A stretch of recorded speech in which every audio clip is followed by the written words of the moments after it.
নিজের জায়গা জমি, মায়ের গয়না এবং তার স্ত্রীর গয়না বিক্রি করে সে সব কিছু ছেড়ে গিয়েছিল সৌদি আরবে একটু ভালোভাবে টাকা পয়সা কামানোর জন্য। আর সেইখানে গিয়ে তার সাথে ঠিক কী কী ঘটনা ঘটেছিল আর সেই ঘটনার কারণে ঠিক কী কী হয়েছিল, আজ এই সব নিয়েই আমরা জানবো এই মুভিটিকে। নাজিব আর হাকিম দুজনেই এয়ারপোর্টে নামে, সৌদি আরব এয়ারপোর্টে। তারা সেখানে নেমে সবার সাথে কমিউনিকেট করার চেষ্টা করে, কিন্তু তারা হিন্দি ছাড়া কিছুই বলতে পারে না, যার জন্যই তারা আরবি ভাষা বুঝতেও পারছিল না আর কেউ তাদের কথাও বুঝতে পারছিল না। সে যে কোম্পানি দিয়ে গেছিল সেখানকার লোক বলেছিল, তোমরা পৌঁছালেই তোমাদেরকে পিক করার জন্য আমরা গাড়ি পাঠাবো এবং লোক পাঠাবো, কিন্তু তারা গিয়ে দেখে সেখানে কেউই ছিল না। তারা অনেকের সাথে কথা বলার চেষ্টা করে, কিন্তু কেউই তাদের কথা বুঝতে পারছিল না। শেষে একটি লোক যে কিনা তাদের কথা বুঝতে পারে, সে তাদের কোম্পানিতে ফোন করে। তাদের কোম্পানিতে ফোন করাতে কোনো ফোনই তারা তোলে না।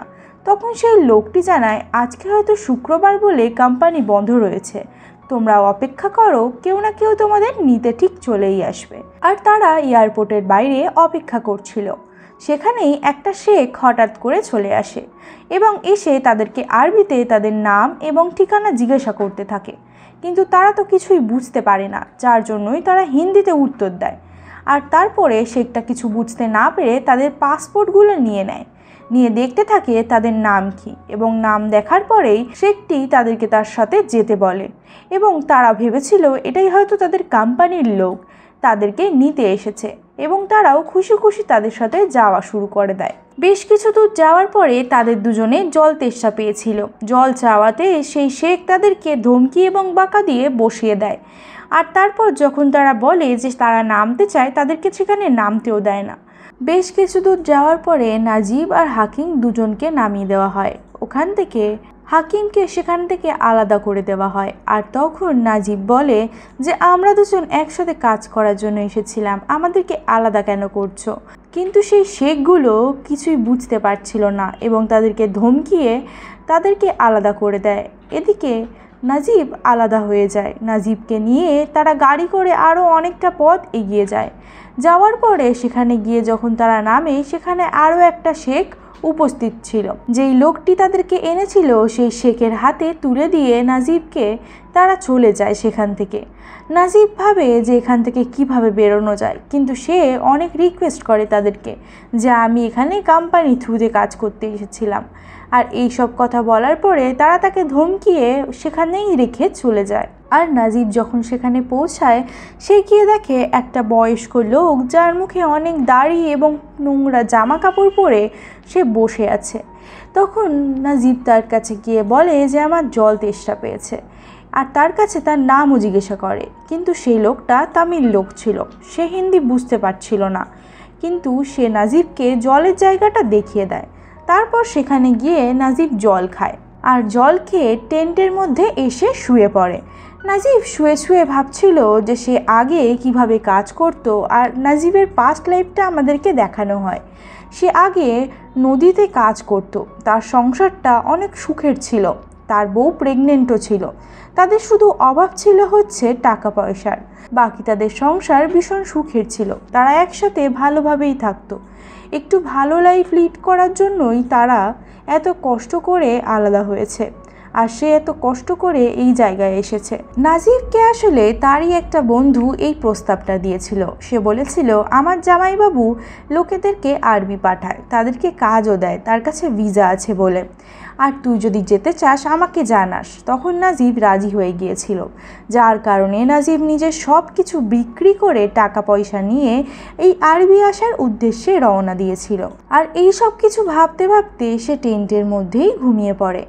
আর কিছুক্ষণ পরে সেই শেখটা এসে তাকে লাথি মেরে ঘুম ভাঙিয়ে দেয় এবং তাকে গালিগালাজ করে টেন্টের বাইরে বার করে দেয়। কিন্তু সে যা হোক করে একটা ভাঙা গাড়ির জায়গায় গিয়ে শুয়ে পড়ে। পরের দিন সকালে সে উঠে দেখে সেই লোকটি, যেই লোকটি তামিল লোক ছিল, সে ভেড়ার দুধ বার করছে। ভেড়ার দুধ বার করার সময় সেই লোকটি তাকে ডাক দেয় এবং ভেড়ার দুধের ওই কৌটোটা তার হাতে দিয়ে বলে যে শেখকে দিয়ে আসতে। সে শেখকে যখন সেটা দিতে যায় সে তখন শেখের হাতে পা ধরে নেয় যাতে সে যেন এখান থেকে তাকে বার হতে দেয়, এবং তার পকেটে থাকা একটি ডায়েরি নিয়ে তাকে বলে যে এই লোকের কাছে আমার টাকা পয়সা বাকি রয়েছে, আমাকে প্লিজ ছেড়ে দিন। আর সে হাতে পায়ে ধরে তাদের কাছে ক্ষমা চাইতে শুরু করে এবং অনুরোধ করতে থাকে যে আমাকে এখান থেকে ছেড়ে দাও, কিন্তু শেখেরা তো কোনো কথাই শোনে না, তাকে উল্টে মেরে ধরে বাইরে বার করে দেয় এবং সে বারবার অনুরোধ করাতেও তাকে ছাড়ে না। এমনকি তার ডায়েরিতে লেখা যেই কন্ট্যাক্ট নাম্বার এবং ডিটেলসগুলো ছিল তারা সেগুলোও সব ছিঁড়ে ফেলে দেয়। আর এরপরে সে তো বুঝতেই পারছিল সে এখানে কত বাজেভাবে ফেসে গিয়েছে। সে হয়তো আর কোনো দিনও তার বাড়ি যেতে পারবে না, তার বউ বাচ্চা তার মাকে কোনো দিনই হয়তো দেখতে পারবে না। আর সে আস্তে আস্তে ভেঙে পড়ছিল। তারপরে নাজিব দেখতে পায় যেই লোকটাকে সে দেখেছিল যে ভেড়া চড়াতো তাকে আর সে খুঁজে পাচ্ছিল না। তার কাছে সে সাহায্য চেয়েছিল, তবে সে তো কিছুই বুঝতে পারেনি, তাই সে নিজেও সাহায্য করতে পারেনি। সেই লোকটা চলে যাওয়ার পর থেকে নাজিবকেই সেই দায়িত্ব দেওয়া হয় সেই ভেড়াদেরকে সামলানো এবং দুধ বার করাতে নাজিব খুবই অসুবিধায় পড়ে যায়, কারণ সে তো এইসব আগে কোনোদিনই করেনি। তার জন্যই তার প্রথম অনেক অসুবিধা হয়েছিল, কিন্তু আস্তে ধীরে সে সব কিছুই শিখে যাচ্ছিল। সে দুধ বার করতো এবং তাদেরকে চড়াতেও নিয়ে যেত। এরকমই একদিন ভেড়া চড়াতে সে অনেকটা দূরে চলে যায়। সে সেখানে গিয়ে দেখতে পায় যে কিছু শকুন এসে এখানে কিছু খাচ্ছে। আর যখন নাজিম সেখানে কাছে গিয়ে দেখতে চায় সে দেখতে পায় সেই বৃদ্ধ লোকটি, মানে সেই তামিল লোকটির লাশ সেখানে পড়ে আছে। সেই মৃতদেহটাকেই চিড়ে খাচ্ছে শকুনেরা। আর তখনই নাজিম বুঝতে পেরে যায় যদি সে এখানেই থেকে যায় তাহলে তারও অবস্থা ঠিক এমনটাই হবে। আর দেখতে দেখতে সে ওখান থেকে পালাবার ডিসাইড করে আর সে ছুটে সে অনেকটা দূরে যায়, কিন্তু তার হাকিম তাকে দেখে নেয়। তাই সে উটে করে তাড়াতাড়ি করে তাকে নিয়ে চলে আসে এবং তাকে বীভৎস মারধর করে তার পাটা ভেঙে দেয় আর তাকে অনেক আহত করে দেয়। অনেক দিন কেটে যায়, দেখতে দেখতে সে এই ব্যাপারটাকে ঠিক মেনেই নিয়েছিল। সে বুঝতে পারছিল সে হয়তো এখান থেকে আর কোনোদিনও বেরোতে পারবে না। আর একদিন এমনই ভেড়া চড়াতে সে রাস্তায় আটকা পড়ে যায়, কারণ সেদিন বৃষ্টি চলে এসেছিল। সে একটা গুহার মধ্যে ঢুকে আটকা পড়ে যায়। আর তখন সে দেখতে পায় এই গুহার নিচ থেকে একটা রাস্তা বেরোচ্ছে। সেই রাস্তা দিয়ে বেরোনোর পর সে দেখতে পায় তারই সেই পুরনো ভাইটাকে। সে তার ভাই হাকিমকে এত বছর পর দেখার পরে সে অনেক খুশি হয়ে যায়। আর ইতিমধ্যে বলে রাখি বন্ধুরা, 4 বছর কেটে গিয়েছে। হাকিমের শেখ বহুদিন পরে তাকে এই জায়গায় এনেছে। যদি তার শেখ জানতে পেরে যায় তাহলে তাকে আবারও জায়গা বদল করিয়ে দেবে। আর এই দিক থেকে নাজিমের শেখ তাকে ডাক দেয়, তাই তাড়াতাড়ি করে নাজিম ওখান থেকে চলে যায়। আর কিছুদিন পরে হাকিম আবারও আসে একটা লোককে নিয়ে তার সাথে দেখা করার জন্য। হাকিম তার সাথে একজন আফ্রিকান লোককে এনেছিল, আর সেই লোকটার নাম ছিল কাদরি। সে এখানকার রাস্তা মোটামুটি বেশ ভালোই জানতো। সেই তাদের দুজনকে মেন রোডের কাছে নিয়ে যাবে। আজ থেকে কিছুদিন পরে শেখেদের একজনের বিয়ে আছে, তাই জন্যই সব শেখেরা সেখানেই যাবে। পুরো জায়গা খালি থাকবে। সেই দিনই তারা এখান থেকে পালাবে। দেখতে দেখতে সেই দিনটা চলে আসে। সব শেখেরা সেখান থেকে বেরিয়ে চলে যায়। সবার আগে সে জলের ট্যাঙ্কির কাছে যায়, গিয়ে স্নান করে এবং ঠিকঠাক কাপড় পরে, যেটা সে তার সঙ্গে এনেছিল। কারণ এরা তাকে কোনোদিনই স্নান করতে দিত না, এমনকি খাবার জন্য জলটুকু নিয়েও অনেক কম দিত। বাথরুম করার জন্যও জল দিত না, সপ্তাহে একবার জল দেওয়া হতো। তাই জন্যই সে সবার আগে স্নান করে রেডি হয়ে নিয়ে তারপরে চলে আসে হাকিম এবং তার সাথে তার ওই বন্ধুটাও। তারা 3 জন মিলে যাত্রা শুরু করে। অনেক দূর চলার পরে হাকিমের অনেক জল তেষ্টা পায়, তাই জন্যই সে একটা খালি জায়গায় দেখতে পায় জল। সে দেখতে পায় সেখানে বহুত জল, যেরমটা আর কি মরুভূমিতে হয়ে থাকে। সে অনেকটা দূর দৌড়ে যায় জল খাবার জন্য, কিন্তু সে সেখানে গিয়ে দেখে শুধুমাত্র রোদের ঝলক বালিতে পড়ে সেই দৃশ্য তৈরি হয়েছে। আর সে এত দূর দৌড়ানোর পরে তার অনেক কষ্ট হওয়া শুরু হয়। আর এই চড়া গরমের মধ্যে তার কষ্টে তেষ্টায় পুরো শরীর নাজেহাল হয়ে যাচ্ছিল। সে অনেক দুর্বল হয়ে পড়েছিল। তাও তারা কিছুটা দূর হেঁটে হেঁটে এগিয়েছিল।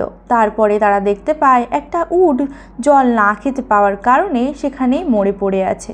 সেখান থেকে তারা হাঁটতে হাঁটতে হাকিমের শরীর অতিরিক্ত খারাপ হতে থাকে। সে জল তেষ্টার কারণে সেখানেই অর্ধেক মৃত হয়ে যায়।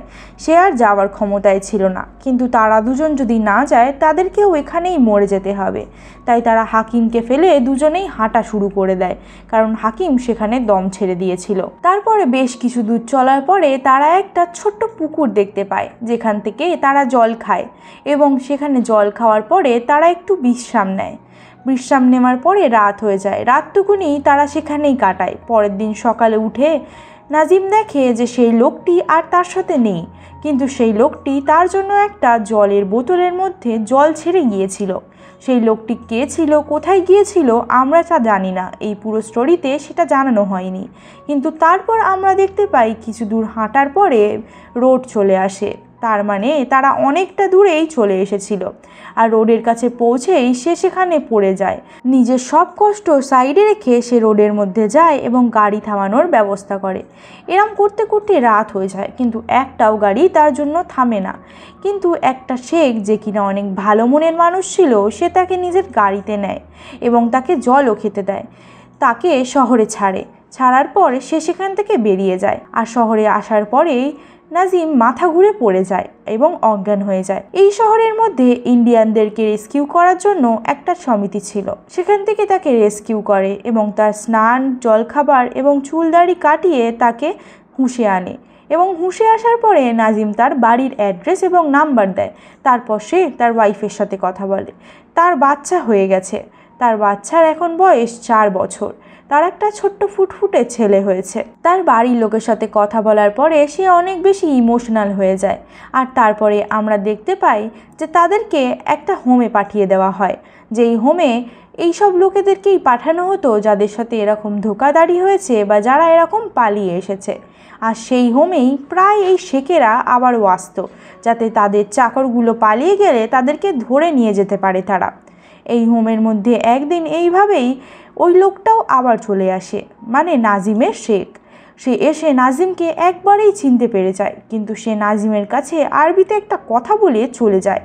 তারপর নাজিমের পাশে থাকা লোকটি নাজিমকে এক্সপ্লেন করে যে সেই লোকটি কি বলেছিল।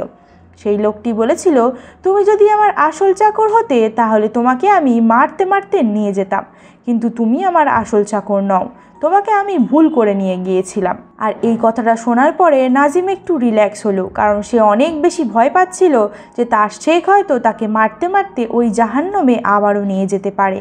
আর তারপরে আমরা দেখতে পাই এরম করে করে 3টে মাস কেটে গিয়েছে। তার পেপারস এখন রেডি হয়ে গিয়েছে আর সে এখন প্লেনে উঠছে বাড়ি যাওয়ার জন্য। আর এইভাবেই বন্ধুরা এই মুভিটি এখানে শেষ হয়ে যায়। আসলে তার কষ্টটা এখানে দেখানো হয়েছে যে সে কিভাবে এই দিনগুলো কাটিয়েছিল। এতগুলো বছর যে গেছিল টাকা পয়সা কামানোর জন্য, উল্টে এত কষ্ট এবং বেদনা নিয়ে সে তার বাড়িতে ফিরছে। হয়তো এমন অনেক লোক আছে যারা ওই তামিল লোকটির মতন সেই জায়গায় দম ছেড়ে দেয়, আর নাজিমের মতন হয়তো কিছু লোকই আছে যারা বেঁচে ফিরতে পারে। তো বন্ধুরা, তোমাদের এই মুভিটা কেমন লেগেছে আমাকে কমেন্ট সেকশানে জানাতে ভুলো না। কোন পার্টটা তোমার সবথেকে বেশি কষ্ট লেগেছে সেটা আমাকে কমেন্ট করে জানিও। ভিডিওটা ভালো লাগলে ভিডিওটাকে একটা লাইক করো, চ্যানেলটাকে সাবস্ক্রাইব করো। দেখা করছি আরও একটা নতুন মুভি এক্সপ্লেনেশন ভিডিও নিয়ে। ততক্ষণ তোমরা বাকি ভিডিওগুলো দেখতে পারো।